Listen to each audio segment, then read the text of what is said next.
My name is D.Hochreiter, and this is my testimony. Some 30 years ago, I bought a manufacturing company, and it was a manufacturing off-road apparel. So we moved from Minnesota to California, and I brought my 2 children and my wife out here, and we started working in the company. And in the beginning, the company was going quite well. And then as we went along, we started running into financial difficulty. One day when I came to work, I found out, I was looking at the books, and I found out that we couldn't make payroll that week.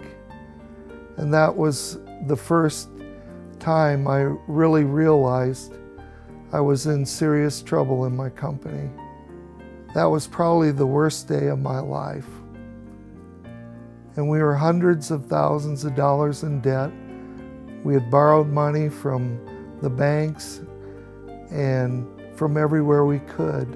And at that time, I didn't know what to do, except for I walked back to my office, got down on my knees, and I asked the Lord to help me. And the first thought that came to my mind was that I needed to repent of debt. And the next day I came to work after asking God to forgive me of the debt. And I looked in the checkbook, and we had $800. And the Lord spoke to me to give 400 of the 800 away. And so at that point in time, I remember writing the check out and taking it to a missionary guy that I felt like the Lord wanted me to give it to. And I remember handing him the check and him starting to weep and say that that morning he had prayed and asked for $400. And I remember thinking that that was the first time I really believe I ever heard God's voice. Our company just started moving forward.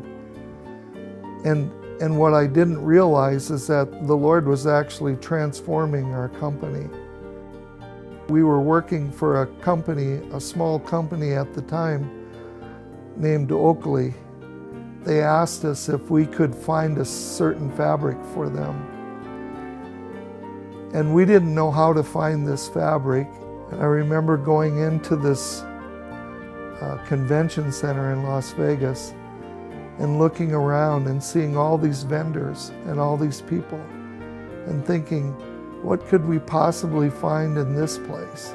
And on the way out, there was a booth that had a Japanese company in it. And I remember walking into this booth, and there was a guy standing there with a suit on, and we handed him this fabric, and he looked at the fabric, and he hands it to these other guys, and they go look for it in this, through all their samples of fabric. And they come back and they say, we don't have that fabric. And the guy who was standing there with the suit on took the fabric from the man and handed it to me with his card. And he said, call me Tuesday. I know where to get this fabric. This man who handed us that fabric just happened to be the only representative in the United States that sold that fabric. From that point on, it was like the Lord was showing up in our business every day. And the debt that we had, which was hundreds of thousands of dollars, was being paid off miraculously. From the beginning, when we started the company, we used to pray for nations. I had a map on the front of my desk that was on the wall on the front of my desk. And I would look at countries and I would say, Lord, if you would ever choose to take us to any of these countries, I would be willing to go. And I remember that we prayed for the hardest to reach countries in the world.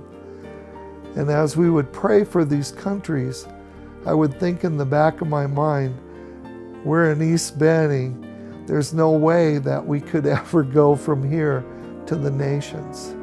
And I remember the Lord opening the door for us to go to Mongolia back in 1990, before there was any missionaries or anyone in that nation.